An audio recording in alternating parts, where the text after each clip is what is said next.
सरकारी नौकरी का इतना हो हल्ला हो गया, हमने एक वर्ड नहीं कहा, लेकिन सरकारी नौकरी ज़रूरी है। सरकारी नौकरी क्यों ज़रूरी है?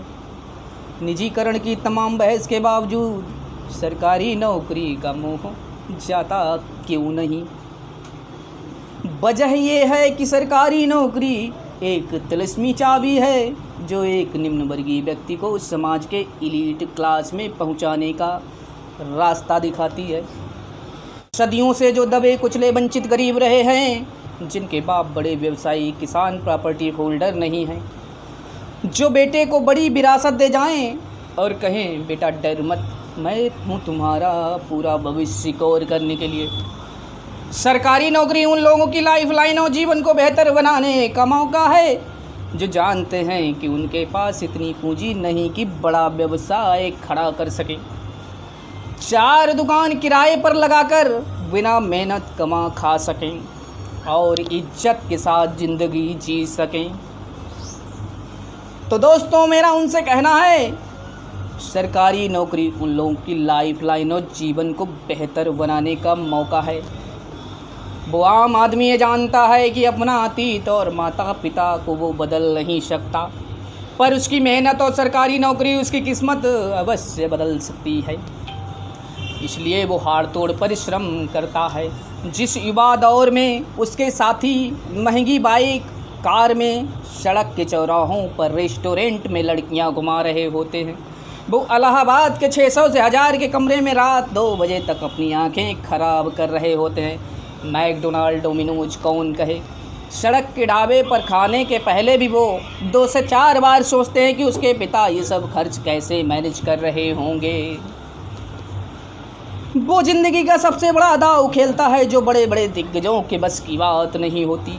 18 साल से 30 साल की गोल्डन एज बंद कमरों की किताबों पर कुर्बान कर देता है, बिना यह सोचे कि जॉब मिली नहीं तो वो क्या करेगा।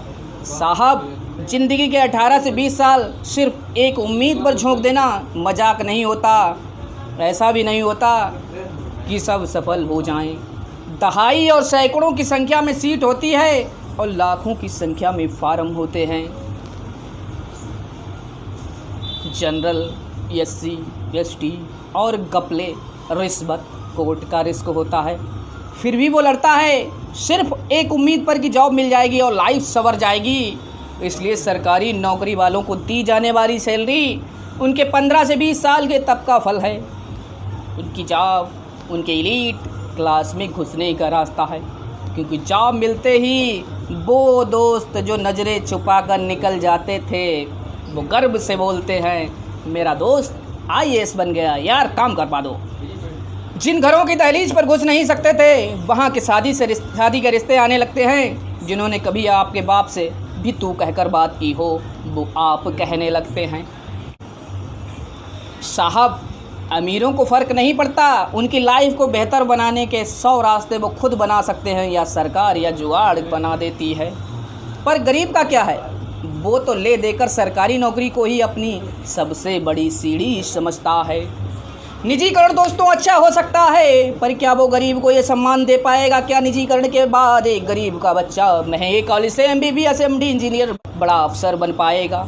अगर नहीं तो सरकारी संस्थानों के निजीकरण को रोकिए दोस्तों।